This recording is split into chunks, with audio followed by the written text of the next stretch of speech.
পুর ভরার ঝামেলা ছাড়াই আজকে সবচেয়ে সহজ পদ্ধতিতে আলুর পরোটা রেসিপি তৈরি করে দেখাবো। তার জন্য এখানে সেদ্ধ করে নেওয়া আলুটাকে ভালো করে গ্রেট করে নিয়েছি।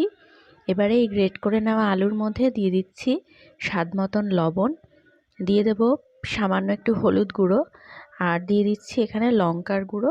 এবারে এই যে আলু সেদ্ধটাকে ভালো করে মেখে নেব নুন, হলুদ আর লঙ্কার গুঁড়ো দিয়ে।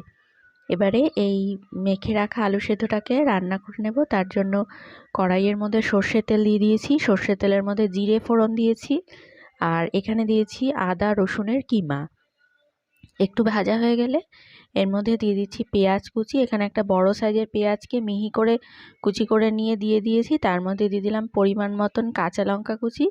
এবার পেঁয়াজ আর লঙ্কা কুচিটাকে ভালো করে ভাজা ভাজা করে নেব। তার মধ্যে দিয়ে দেবো সেদ্ধ করে মেখে রাখা আলু সেদ্ধটাকে।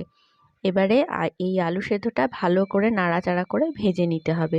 যেমন করে আলুর চোখা আমরা বানাই সেই রকম করেই এটাকে রান্না করে নিতে হবে। এবারে একটা বড় পাত্রের মধ্যে এই রান্না করে নেওয়া আলু সেদ্ধটাকে রেখে একটু ঠান্ডা হতে দেব। আর এর মধ্যে আমি আটা আর ময়দা সমপরিমাণে নিয়ে লবণ, চিনি আর সামান্য তেল দিয়ে অল্প অল্প জল দিয়ে মেখে রেখেছিলাম। সেখান থেকেই 4টে লেচি কেটে নিয়েছি। এবার সেই একটা লেচি থেকে এরকমভাবে বড় করে একটা রুটি বানিয়ে নিলাম। এবারে রুটির ঠিক মাঝখানে এই যে আলুর পুরটা বানিয়েছিলাম সেই আলুর পুরটা পরিমাণ মতন দিয়ে দেবো।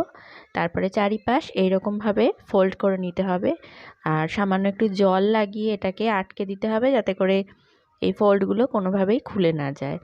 তো এই মোড়কটা সম্পূর্ণ হয়ে গেছে। এবারে শুকনো আটা বা ময়দা দিয়ে হালকা করে একটু বেলে নেব। খুব বেশি চাপ দিয়ে বেলবো না, তাহলে আলুর পুরগুলো কিন্তু বেরিয়ে যেতে পারে। সেজন্য একটু হালকা প্রেস করে বেলে নিতে হবে, আর এগুলো অবশ্যই একটু মোটা মোটাই হবে। তারপরে প্রথমে শুকনো তাওয়া গরম করে নিয়েছি, তার মধ্যে উল্টে পাল্টে ভালো করে সেঁকে নেব। তারপরে 1.5 চামচ মতন তেল দিয়ে এই পরোটাগুলোকে ভেজে নেব। একটা পিঠ ভাজা হয়ে গেলে উল্টে দিয়ে আবার খানিকটা তেল দিয়ে নেব, আর আস্তে আস্তে এগুলো কিন্তু ফুলে উঠবে। ভীষণ নরম তুলতুলে হয় আর পুরো পুরে ঠাসা থাকে। পুর ভরার ঝামেলার থেকে এবারে মুক্তি। আলুর পরোটা খুব সহজেই তৈরি করে নাও এই রেসিপিটা দেখে।